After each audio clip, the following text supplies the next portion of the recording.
नमस्कार साथियों, मैं अभिनंदन वशिष्ठ अवस्थी क्लासेस के ऑनलाइन प्लेटफॉर्म पर आपका एक बार फिर से स्वागत है। मैं आज लेकर के आया हूं यहाँ पर 13वें नंबर का टेस्ट, जो कि टेस्ट सीरीज 16 टेस्टों की श्रृंखला चल रही है। उसका ये 13वें नंबर का पेपर है जिसका सॉल्यूशन कराया जाएगा। और ये पेपर हुआ था दिनांक 9 नवंबर के दिन। ठीक है, ये L1 के लिए है। प्रश्नों की संख्या पता है, L1 में 9 होती है तथा इसमें 5 व्याकरण के तथा 4 शिक्षण विधि के होते हैं। पहला है, किस विकल्प में अनिश्चयवाचक सर्वनाम नहीं है? यानी उस विकल्प का चयन करना है जिसमें अनिश्चयवाचक सर्वनाम नहीं है। ठीक है, तो ऐसा नहीं है हो कि कोई आ जाए, उसने कुछ नहीं खाया, मैंने कुछ छात्रों को नहीं पढ़ाया, दरवाजे पर कोई खड़ा है। ठीक है, तो हम अनिश्चयवाचक सर्वनाम कौन कौन से होते हैं पहले तो ये देखते हैं।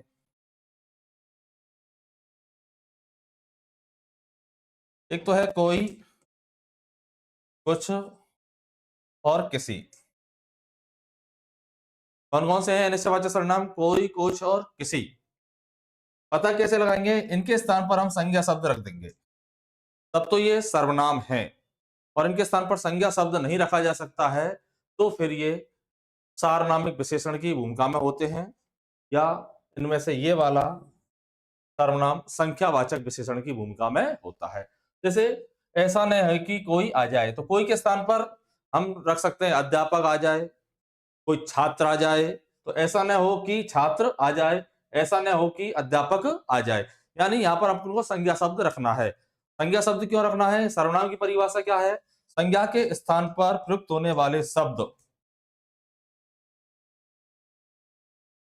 संज्ञा के स्थान पर प्रयुक्त होने वाले शब्द क्या कहलाते हैं? सर्वनाम कहलाते हैं। तो उसने कुछ नहीं खाया, उसने लड्डू नहीं खाया, बर्फी नहीं खाई, रोटी नहीं खाई, तो यहाँ पर ही संज्ञा रख दिया अपन ने। मैंने कुछ छात्रों को पढ़ाया, नहीं पढ़ाया, मैंने कुछ, अब यहाँ पर संख्यावाचक हो गया, ये छात्रों के लिए आ गया, यानी मैंने 10 छात्रों को नहीं पढ़ाया। यहाँ पर संज्ञा नहीं रख सकते, ऐसा नहीं रख सकते कि मैंने राम छात्रों को नहीं पढ़ाया या कोई श्याम छात्रों को नहीं पढ़ाया। दरवाजे पर कोई खड़ा है, जानवर खड़ा है, राम खड़ा है, श्याम खड़ा है, तो उत्तर क्या हो जाएगा? विकल्प संख्या 3। और ये कि यही प्रश्न, इसमें से दो विकल्प, रविवार के दिन एक एग्जाम हुआ था ऐसा ही जेएलओ वाला कोई, उसमें दो विकल्प ऐसे थे बिल्कुल, एक तो विकल्प संख्या 1 और विकल्प संख्या 2, ये दोनों विकल्प उसने दिए थे। और उसमें प्रश्न कैसे पूछा था? किस विकल्प में अनिश्चयवाचक सर्वनाम की जगह पूछा था किस विकल्प में निश्चयवाचक सर्वनाम का प्रयोग हुआ है। हमने पढ़ा रखा था हमारे बच्चों को, यह कोई नया नियम नहीं है।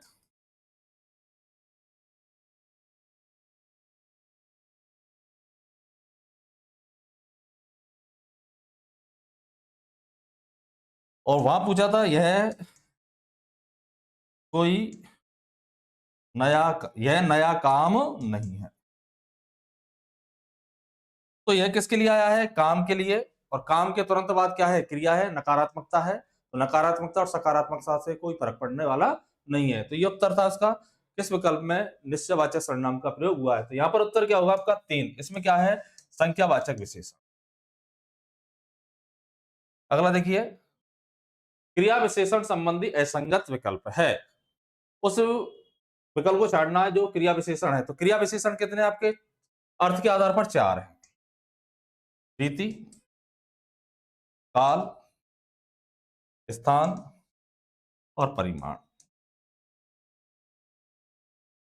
प्रयोग के आधार पर 3 है। प्रयोग के आधार पर कौन कौन से आपके 3 है? संबद्ध, इसको दे सकते हैं, एक है अनुबद्ध, संबद्ध को अपन संयोजक भी कहेंगे, और एक है आपका स्थानीय। और रूप के आधार पर आपके 3 है, मूल, यौगिक और स्थानीय। सॉरी, मूल, यौगिक और स्थानीय, इसमें आएगा ये संबद्ध है, अनुबद्ध है और संयोजक है। ये 3 अलग अलग है। तो हमने जो परीक्षा में चलते हैं वो 3 चलते हैं आपके, कौन कौन से? क्रिया विशेषण अर्थ के आधार पर चलते हैं, रीतिबोधक, कालबोधक, स्थान बोधक और परिमाण बोधक। ठीक है, नित्य, सदैव, हमेशा, रोज, निरंतर, प्रतिदिन, ये तो किसका बोध कराते हैं? काल का, समय का बोध कराते हैं। जहां स्थान का बोध कराता है, ये सही है। थोड़ा परिमाण का बोध कराता है, परंतु निरंतर ये रीति बोधक नहीं है, ध्यान रखना। ये कौन सा है आपका? काल बोधक।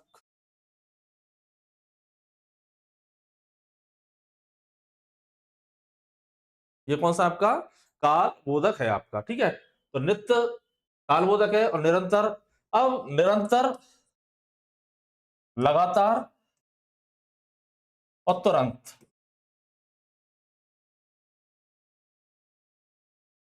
निरंतर, लगातार और तुरंत, ये तीन ऐसे स्थान बोधक, सॉरी, स्थान बोधक, सॉरी, काल बोधक क्रिया विशेषण है। ये तीन ऐसे काल बोधक क्रिया विशेषण हैं जिनका हम प्रश्न करते हैं तो कैसे का उत्तर मिलता है। तो कैसे का उत्तर तो किसमें मिलता है? आपका रीति बोधक में।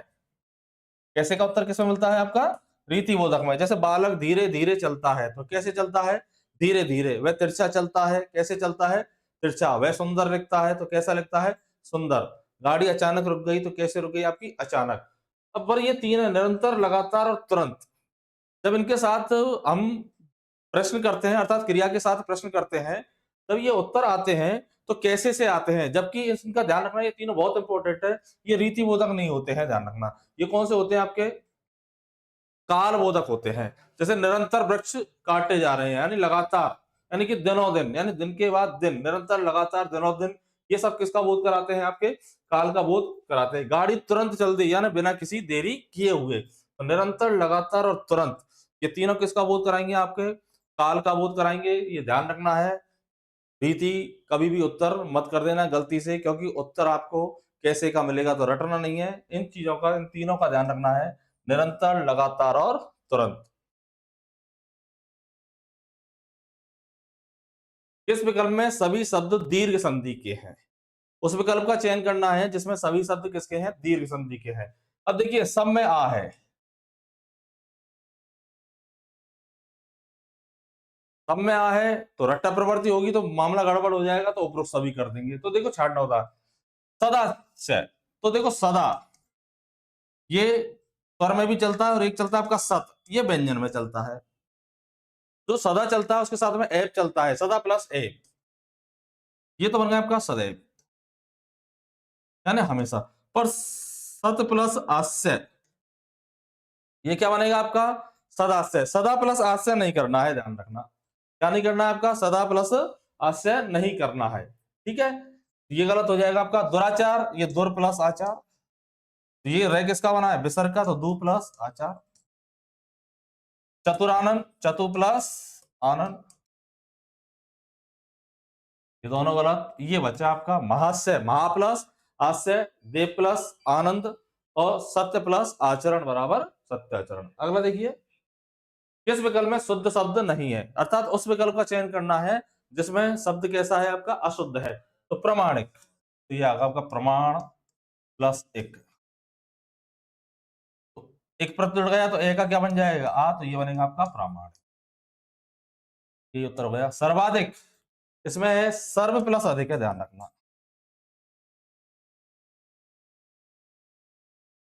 प्रशासनिक, प्रशासन प्लस एक, प्रशासन प्लस एक बराबर क्या बनेगा? प्रशासनिक। अब यहां पर वृद्धि क्यों नहीं हुई है? तो दो प्रत्यय संस्कृत में, एक है आपका ठक और एक है आपका ठन। जब ठक प्रत्यय होता है तो क्या करता है? आपका वृद्धि करता है, और ठन प्रत्यय होता है तो वृद्धि नहीं करता है, ध्यान रखना। और कौन से प्रत्यय? ठक और ठन। ठक प्रत्यय होता है तो वृद्धि नहीं करता है, सॉरी, वृद्धि करता है, और ठन प्रत्यय होता है तो वृद्धि नहीं करता है। इससे से प्रशासन प्लस एक, प्रशासनिक बनेगा।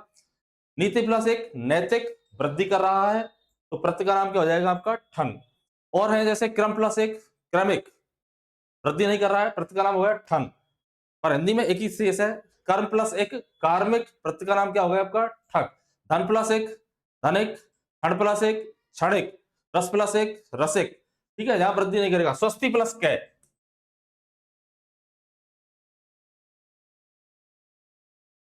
स्वस्ति प्लस कै बराबर क्या बनेगा? आपका स्वस्तिक। स्वस्ति प्लस कै, कै प्रत्यय आपका स्वार्थी चय प्रत्यय जिसको बोलते हैं। जैसे दस में कै जोड़ा तो दशक। अक प्रत्यय कहां जुड़ेगा? धातु में। क्री में जोड़ा तो कारक, मृ में जोड़ा तो मारक, इस तरीके से, ठीक है। दस में जोड़ा तो दशक, बाल में जोड़ा बालक, अष्ट में जोड़ा अष्टक, पंच में जोड़ा पंचक, ठीक है, बाल में जोड़ा बालक। तो उत्तर क्या हो जाएगा आपका? प्रामाणिक। प्रमाण प्लस एक बराबर क्या बनेगा आपका? प्रामाणिक बनेगा। अगला देखिए, मुहावरा वह उसके सामने लिखा अर्थ असंगत है। खेत रहना, वीरगति को प्राप्त होना, बिल्कुल सही है। सब जवाब दिखाना, हरियाली में रहना नहीं होगा। और को देखिए, चांद पर थूकना या सूरज पर थूकना, सम्मानीय व्यक्ति को क्या करना? कलंकित करना या उस पर दाग लगाना। कलम तोड़ना, बहुत लाजवाब लिखना या लाजवाब लेखन करना। फिर सब जवाब दिखाना, इसका अर्थ क्या होगा? इसका अर्थ होता है झूठे सपने दिखा करके बहकाना, यानी झूठी झूठी बातें बताना, ऐसी बातें बताना जिससे मन आदमी का कैसा रहता है? प्रसन्न रहता है और लेना देना कुछ नहीं होता है। तो सब जवाब दिखाना, बहका कर अच्छे अच्छे सपने दिखाना। भाषा शिक्षण के सिद्धांत है, प्रेरणा है ये।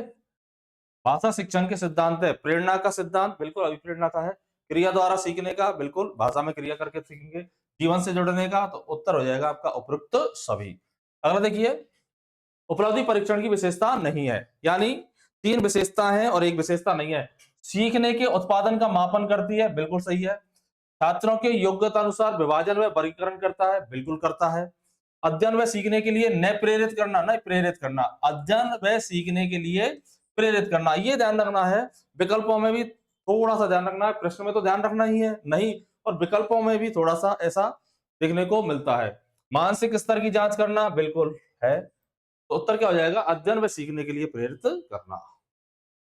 अगला देखिए, विचारों की अभिव्यक्ति भाषा के क्षेत्र में, जब भी कोई विचार अपन प्रकट करेंगे तो उसकी अभिव्यक्ति भाषा के क्षेत्र में उच्चारण नहीं कहलाएगी, निबंध नहीं कहलाएगी। अब बच्चे कौन से आपके? लेखन और रचना। तो क्या कहलाएगी? वो आपकी रचना कहलाएगी। अपने विचारों को लिखेंगे तो कोई भी रचना, किसी भी रचना की आत्मकथा द्वारा, जीवनी द्वारा कैसे भी लिख सकता है, कोई लेख लिख सकता है। प्राथमिक स्तर पर उद्देश्यों के शामिल नहीं है, ज्ञानात्मक है, कौशलात्मक है, अभिवृत्त्यात्मक है। तो कौन सा नहीं है आपका? रुच्यात्मक नहीं है। प्राथमिक स्तर पर विशिष्ट उद्देश्यों में तीन उद्देश्य शामिल हैं।